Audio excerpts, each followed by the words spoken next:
दोस्तों, अब सच में सब्र का बांध टूट चुका है और अगर अब भी कोई ये कहता है कि भारत और न्यूजीलैंड की टीमें बराबरी की हैं, तो वो या तो जानबूझकर अंधा बना हुआ है या फिर हकीकत से डर रहा है। क्योंकि भारत और न्यूजीलैंड के बीच खेली जा रही 5 मैचों की T20 सीरीज में टीम इंडिया ने जिस तरह से न्यूजीलैंड की टीम को रौंदा है, कुचला है और मानसिक रूप से तोड़ा है, वो किसी भी क्रिकेट फैन के लिए साफ संकेत है कि इस वक्त भारतीय टीम पूरी तरह से अलग लेवल का क्रिकेट खेल रही है। और तीसरे T20 मुकाबले में जो कुछ भी हुआ वो सिर्फ एक जीत नहीं थी, बल्कि न्यूजीलैंड के आत्मसम्मान पर सीधा हमला था। क्योंकि भारत ने उस मुकाबले में न्यूजीलैंड को 8 विकेट से हराकर न सिर्फ वनडे सीरीज की हार का बदला लिया, बल्कि पूरी T20 सीरीज पर अपना कब्जा जमाते हुए लगातार 3 मुकाबले जीतकर इस सीरीज में 3-0 की अजेय बढ़त भी हासिल कर ली। और सबसे बड़ी बात ये रही कि न्यूजीलैंड को समझ ही नहीं आया कि आखिर उनसे गलती कहां हो गई। क्योंकि पहले T20 मुकाबले में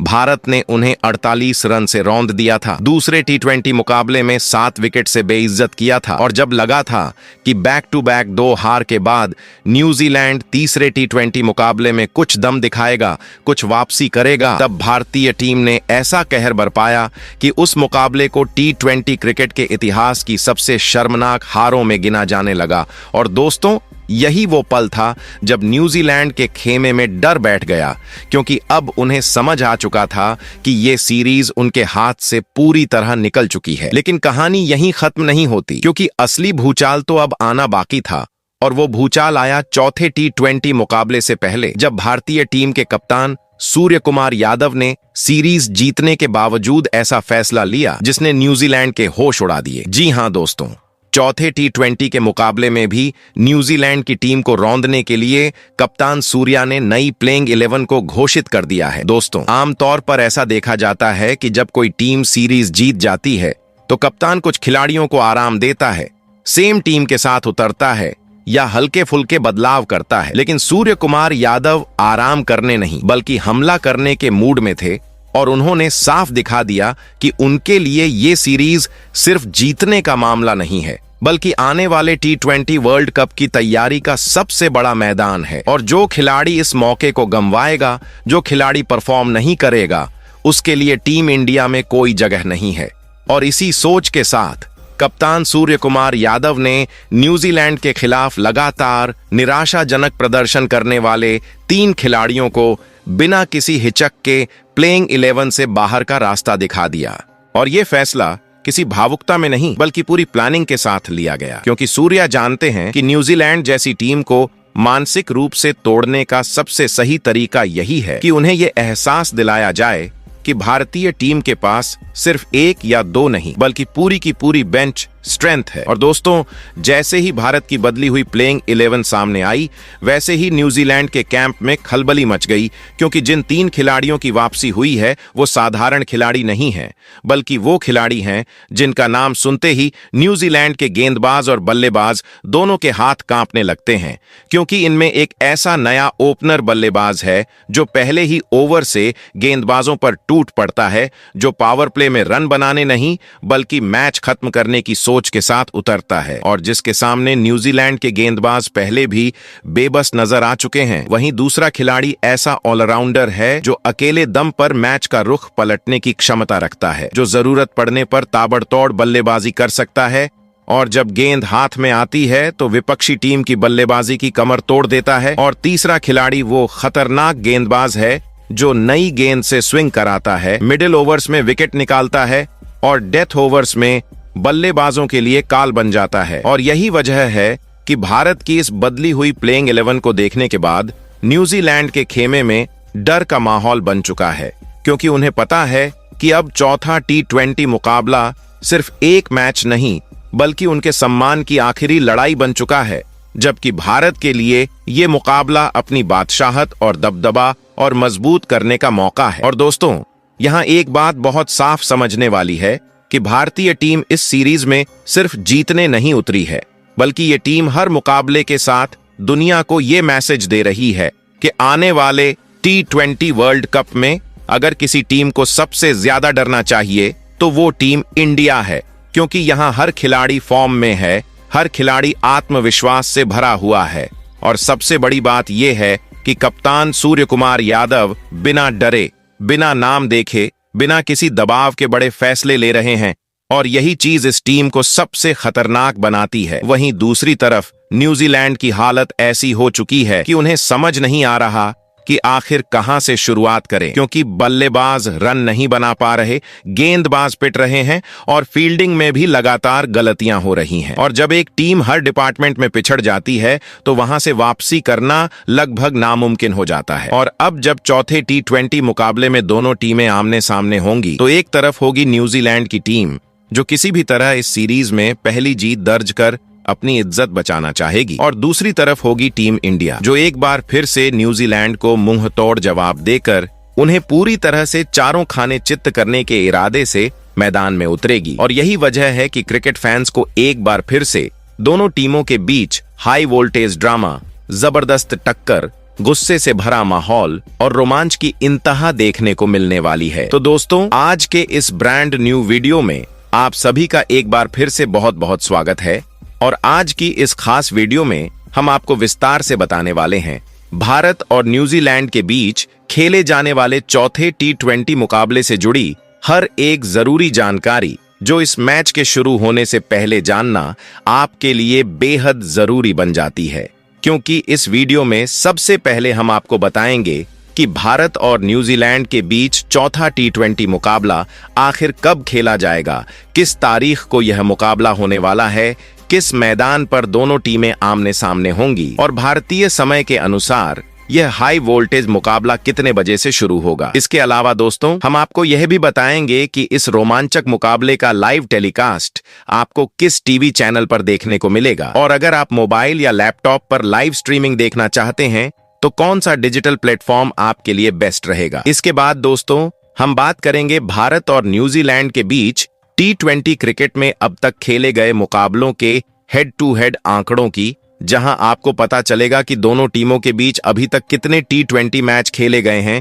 किस टीम का पलड़ा भारी रहा है और किस टीम ने ज्यादा मुकाबले अपने नाम किए हैं। इसके बाद हम चर्चा करेंगे चौथे T20 मुकाबले की पिच रिपोर्ट पर, जहां विस्तार से बताया जाएगा कि यह पिच बल्लेबाजों के लिए मददगार साबित होगी या फिर गेंदबाज इस मैच में अपना जलवा दिखाते नजर आएंगे। इसकी पूरी जानकारी आपको इस वीडियो में मिलने वाली है। इसके बाद दोस्तों, हम सबसे बड़े और सबसे अहम मुद्दे पर चर्चा करेंगे कि कप्तान सूर्य कुमार यादव ने चौथे T20 मुकाबले के लिए न्यूजीलैंड के खिलाफ कौन कौन से 11 खिलाड़ियों को प्लेइंग 11 में मौका दिया है और किस तरह से उन्होंने कुछ बड़े बदलाव करते हुए पूरी न्यूजीलैंड टीम को चौंका कर रख दिया है। साथ ही दोस्तों, इस वीडियो में आपको चौथे T20 मुकाबले से जुड़ी कई बड़ी और अहम बातें भी जानने को मिलेंगी, जिन्हें जानना इस मुकाबले के शुरू होने से पहले आपके लिए बेहद जरूरी है। लेकिन दोस्तों, उससे पहले अगर आप भी टीम इंडिया और भारतीय क्रिकेट से जुड़ी हर छोटी बड़ी खबर,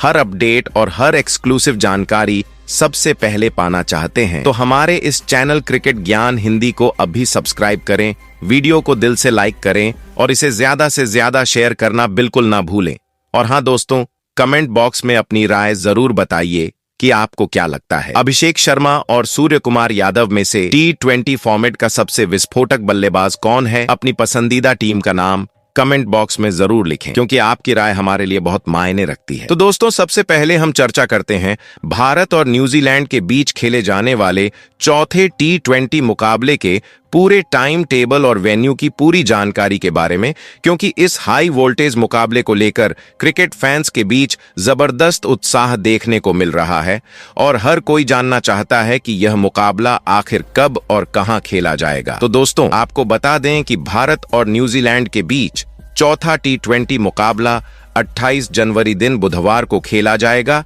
और यह मुकाबला भारतीय समय के अनुसार शाम 7 बजे से शुरू होगा। वहीं अगर वेन्यू की बात की जाए तो दोनों टीमों के बीच यह रोमांचक मुकाबला राजीव गांधी अंतर्राष्ट्रीय क्रिकेट स्टेडियम में खेला जाएगा। इसके अलावा दोस्तों, अगर आप इस मुकाबले का लाइव टेलीकास्ट देखना चाहते हैं तो आपको बता दें कि चौथे T20 मुकाबले का सीधा प्रसारण स्टार स्पोर्ट्स नेटवर्क के विभिन्न चैनलों पर किया जाएगा, जहां आप हिंदी और अंग्रेजी दोनों भाषाओं में कमेंट्री का आनंद ले सकते हैं। वहीं जो दर्शक मोबाइल या लैपटॉप पर इस मुकाबले को लाइव देखना चाहते हैं उनके लिए भी शानदार सुविधा उपलब्ध है, क्योंकि इस मुकाबले की लाइव स्ट्रीमिंग जियो हॉटस्टार ऐप पर की जाएगी, जहां आप कहीं भी और कभी भी इस रोमांचक मुकाबले का मजा ले सकते हैं। तो दोस्तों, अब हम चर्चा करते हैं और आपको विस्तार से बताते हैं कि भारत और न्यूजीलैंड के बीच अब तक खेले गए T20 मुकाबलों में दोनों टीमों के हेड टू हेड आंकड़े क्या कहते हैं, क्योंकि किसी भी बड़े मुकाबले से पहले ये आंकड़े यह समझने में काफी मदद करते हैं कि किस टीम का पलड़ा इतिहास में भारी रहा है। तो दोस्तों,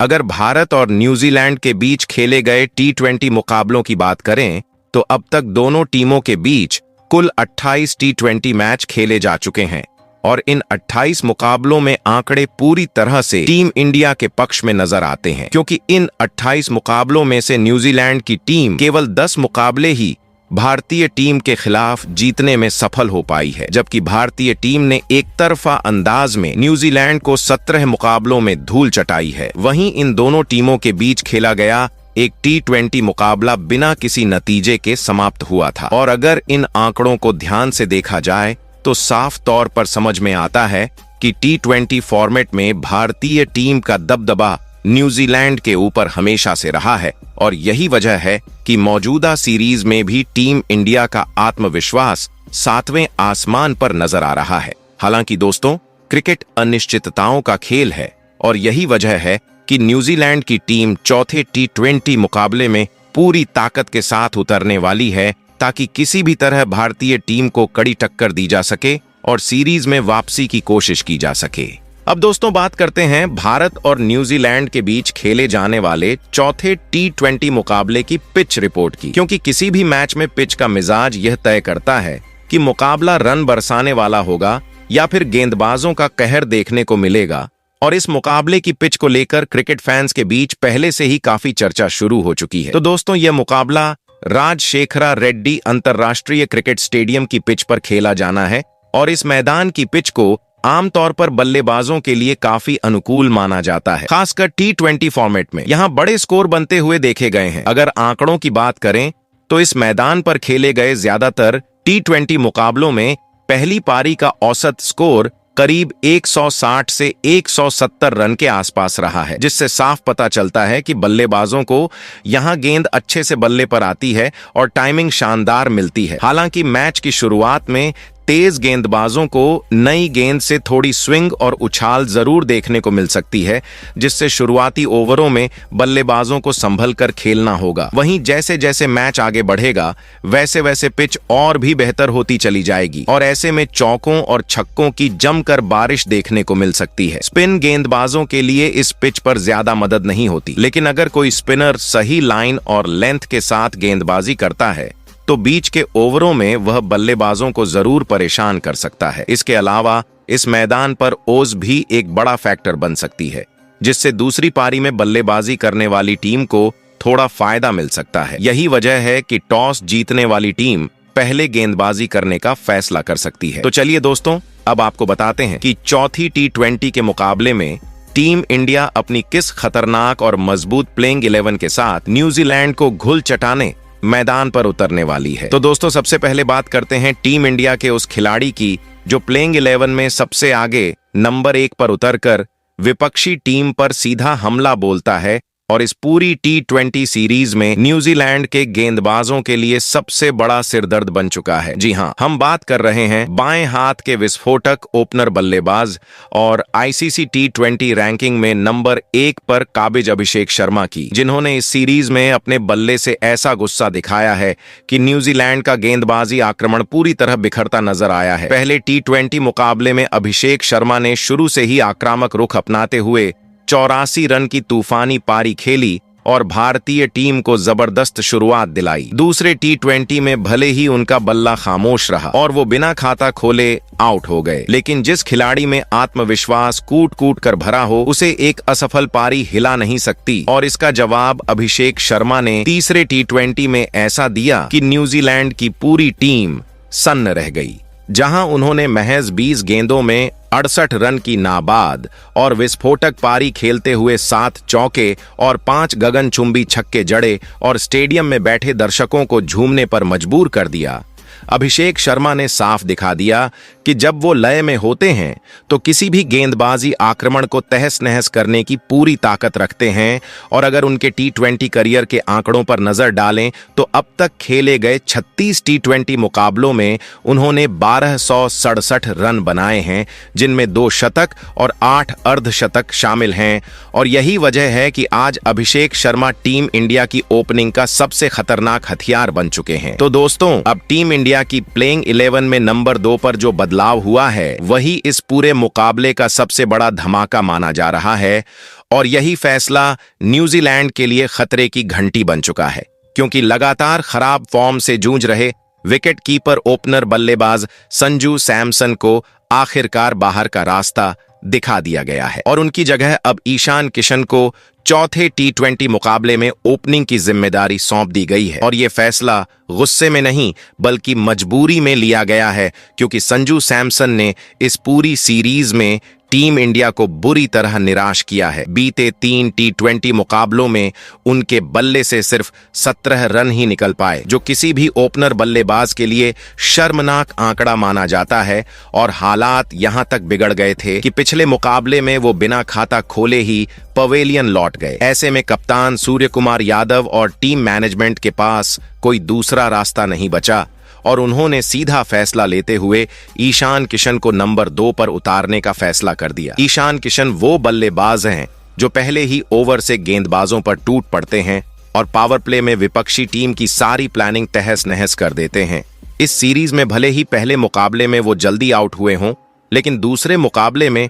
उन्होंने अपने आक्रामक शॉट से साफ दिखा दिया कि वो किस इरादे से मैदान में उतरे हैं। और तीसरे टी20 मुकाबले में सिर्फ 13 गेंदों में 28 रन ठोककर न्यूजीलैंड के गेंदबाजों को बैकफुट पर धकेल दिया। ईशान किशन इस वक्त जिस आत्मविश्वास में नजर आ रहे हैं उससे साफ है कि वो इस मौके को अपने हाथ से जाने नहीं देना चाहते। और अगर उनके टी20 करियर पर नजर डालें तो अब तक खेले गए 36 टी20 मुकाबलों में उन्होंने 936 रन बनाए हैं, जिसमें 7 अर्धशतक शामिल हैं। और यही वजह है कि नंबर 2 पर ईशान किशन की एंट्री टीम इंडिया के लिए गेम चेंजर साबित हो सकती है। तो दोस्तों, अब बात करते हैं टीम इंडिया की प्लेइंग 11 में नंबर 3 पर उतरने वाले बड़े लीडर और मिडिल ऑर्डर के खतरनाक बल्लेबाज तिलक वर्मा की, जो चोट की वजह से पिछले 3 टी20 मुकाबलों में नजर नहीं आए थे, लेकिन अब पूरी तरह फिट होकर चौथे टी20 मुकाबले में टीम इंडिया की मिडिल ऑर्डर में धमाकेदार वापसी कर चुके हैं। तिलक वर्मा ऐसे बल्लेबाज हैं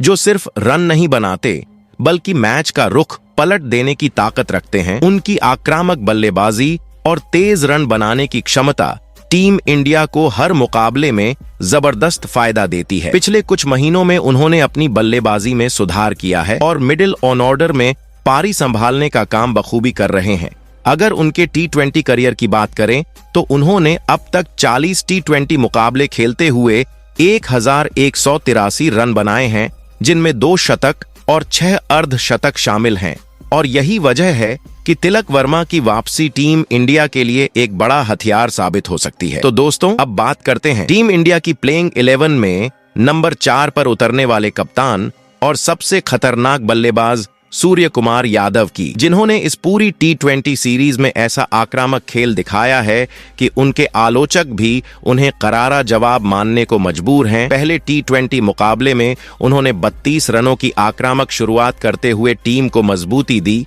वहीं दूसरे मुकाबले में नाबाद 82 रनों की विस्फोटक पारी खेलकर विपक्षी गेंदबाजों की नींद उड़ा दी। और तीसरे टी20 मुकाबले में तो उन्होंने सिर्फ 26 गेंदों में नाबाद 57 रनों की तूफानी पारी खेलकर पूरी टीम इंडिया का मनोबल आसमान पर पहुंचा दिया। सूर्य कुमार यादव की बल्लेबाजी और कप्तानी ने इस सीरीज में टीम इंडिया को हर मुकाबले में आत्मविश्वास से भर दिया है और उनका आक्रामक अंदाज साफ कर देता है कि दबाव की स्थिति में भी वे मैच का रुख पलटने की पूरी ताकत रखते हैं। उनके टी20 करियर पर नजर डालें तो उन्होंने अब तक 102 टी20 मुकाबले खेलते हुए 2959 रन ठोके हैं, जिनमें 4 शतक और 23 अर्धशतक शामिल हैं और यही वजह है कि चौथे टी20 मुकाबले में उनका प्रदर्शन निर्णायक साबित हो सकता है। तो दोस्तों, अब बात करते हैं टीम इंडिया की प्लेइंग 11 में नंबर 5 पर किए गए सबसे बड़े और चौंकाने वाले बदलाव की, जो सीधे टीम के संतुलन और ताकत को बढ़ा देता है। इस मुकाबले में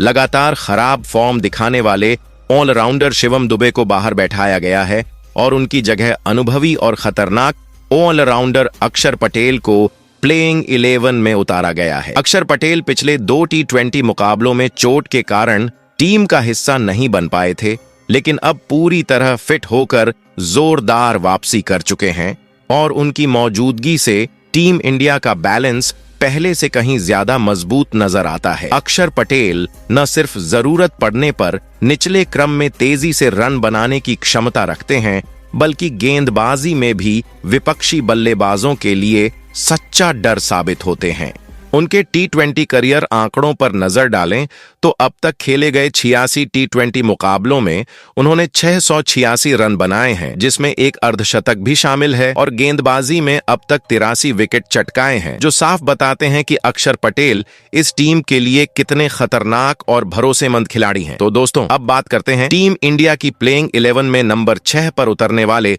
सबसे खतरनाक और मैच विनर फिनिशर बल्लेबाज रिंकू सिंह की, जो किसी भी मुकाबले में अपनी आक्रामक बल्लेबाजी से अंतिम ओवर तक खेल का रुख पलट सकते हैं। रिंकू सिंह का खेल विरोधी टीमों के लिए डर का सबब है, क्योंकि वे पावर प्ले से लेकर डेथ ओवर्स तक किसी भी समय अपने विस्फोटक शॉट से विपक्षी गेंदबाजों को धराशायी कर देते हैं। इस टी20 सीरीज के पहले मुकाबले में उन्होंने 44 रन की धमाकेदार पारी खेली और टीम इंडिया को मजबूत स्थिति में पहुंचाया, लेकिन पिछले 2 मुकाबलों में उनका बल्ला शांत रहा। फिर भी उनकी क्षमता हमेशा टीम को फायदा पहुंचाने की रहती है। अगर उनके टी20 करियर पर नजर डालें तो रिंकू सिंह ने अब तक 38 टी20 मुकाबले खेलते हुए 594 रन ठोके हैं, जिनमें 3 अर्धशतक और 10 चौके शामिल हैं, और यही ताबड़तोड़ बल्लेबाजी उन्हें टीम इंडिया का सबसे खतरनाक फिनिशर बनाती है। तो दोस्तों, अब बात करते हैं टीम इंडिया की प्लेइंग 11 में नंबर 7 पर उतरने वाले खतरनाक ऑलराउंडर हार्दिक पांड्या की, जो इस टी20 सीरीज में अपने बल्ले और गेंद दोनों से विपक्षी टीमों के लिए सचमुच डर का सबब बन गए हैं। हार्दिक पांड्या एक ऐसे खिलाड़ी हैं जो दबाव की स्थिति में भी टीम के लिए खेल का रुख पलट सकते हैं। पहले टी20 मुकाबले में उन्होंने बल्ले से 25 रन बनाए और गेंदबाजी में एक महत्वपूर्ण विकेट लेकर टीम को बढ़त दिलाई। दूसरे मुकाबले में भले ही बल्ले से ज्यादा रन न बने, लेकिन गेंदबाजी में उन्होंने विपक्षी बल्लेबाजों को परेशान करके मैच में अहम योगदान दिया। तीसरे मुकाबले में उनकी बल्लेबाजी सुस्त रही, लेकिन उन्होंने अपनी घातक गेंदबाजी से 2 विकेट झटक कर विपक्ष को हिलाकर रख दिया। अगर उनके टी20 करियर पर नजर डालें तो हार्दिक पांड्या ने अब तक 127 टी20 मुकाबले खेलते हुए 1707 रन बनाए हैं, जिसमें 7 अर्धशतक शामिल हैं, और गेंदबाजी में उन्होंने 105 विकेट चटकाए हैं, जो उन्हें टीम इंडिया का सबसे खतरनाक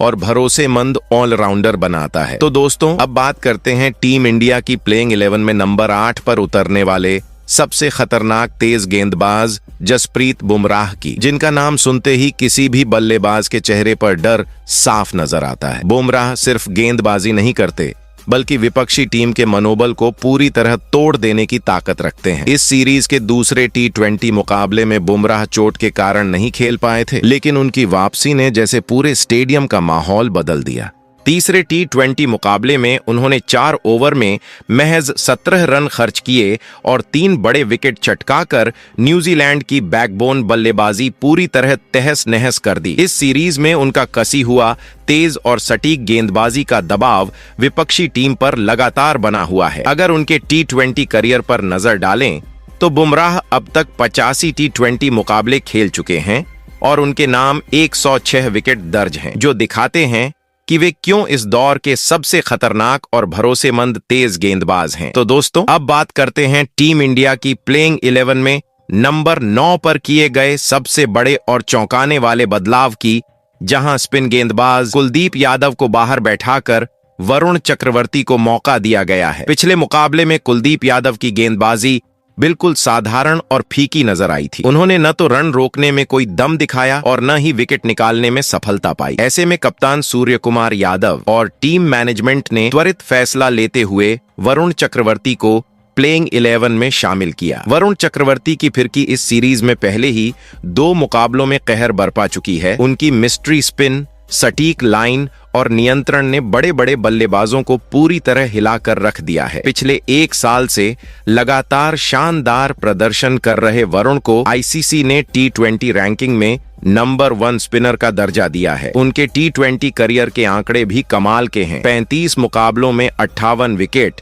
और विपक्षी टीमों के लिए लगातार सिरदर्द साबित हुए हैं। तो दोस्तों, अब बात करते हैं टीम इंडिया की प्लेइंग 11 में नंबर 10 पर उतरने वाले तेज गेंदबाज अर्शदीप सिंह की, जिनकी वापसी इस मुकाबले में एक बड़ा और चौंकाने वाला बदलाव साबित हो रही है। इस मैच में हर्षित राणा को बाहर बैठाया गया क्योंकि पिछले T20 मुकाबले में उन्होंने डेथ ओवर्स में महंगे साबित होकर टीम पर दबाव बढ़ा दिया था। वहीं अर्शदीप सिंह को पावर प्ले और डेथ ओवर्स का विशेषज्ञ माना जाता है और कप्तान सूर्य कुमार यादव पूरी तरह भरोसा करते हैं कि बड़े मुकाबलों में वह टीम के लिए महत्वपूर्ण विकेट और दबाव बनाएंगे। उनकी वापसी से टीम इंडिया की गेंदबाजी पहले से कहीं ज्यादा संतुलित और खतरनाक नजर आ रही है। इस सीरीज में भले ही अब तक अर्शदीप सिंह का धमाकेदार प्रदर्शन न दिखा हो, लेकिन उनकी क्षमता पर किसी को भी शक नहीं है। T20 करियर के आंकड़ों पर नजर डालें तो उन्होंने अब तक 74 T20 मुकाबले खेले हैं और 111 विकेट चटकाए हैं। तो दोस्तों, अब बात करते हैं टीम इंडिया की प्लेइंग 11 में नंबर 11 पर उतरने वाले लेग स्पिन गेंदबाज रवि बिश्नोई की, जिन्होंने इस T20 मुकाबले में टीम इंडिया के लिए खतरनाक और निर्णायक भूमिका निभाने की पूरी तैयारी कर रखी है। शुरुआती 2 T20 मुकाबलों में बिश्नोई को मौका नहीं मिला था, लेकिन तीसरे मुकाबले में जैसे ही उन्हें मौका मिला, उन्होंने मैदान पर अपने हुनर का ऐसा जलवा दिखाया कि विरोधी बल्लेबाजों की नींद उड़ी। उनके 4 ओवरों के स्पेल में केवल 18 रन खर्च हुए और 2 महत्वपूर्ण विकेट चटकाए, जिससे न्यूजीलैंड की रन गति पूरी तरह थम गई। रवि बिश्नोई की तेज लेग स्पिन, सटीक लाइन और बेहतरीन नियंत्रण उन्हें मिडिल ओवर्स में रन रोकने और विकेट लेने का खतरनाक हथियार बनाते हैं। उनके T20 करियर के आंकड़े भी शानदार हैं। 43 मुकाबलों में उन्होंने 63 विकेट चटकाए हैं, जो यह साबित करते हैं कि बिश्नोई भारतीय टीम के लिए कितने भरोसेमंद और खतरनाक गेंदबाज हैं। तो दोस्तों, चौथे T20 के मुकाबले में टीम इंडिया की ऐसी दिखाई देगी प्लेइंग 11। आप कमेंट कर बताओ, इस प्लेइंग 11 में और किस खिलाड़ी को खेलने का मौका मिलना चाहिए था।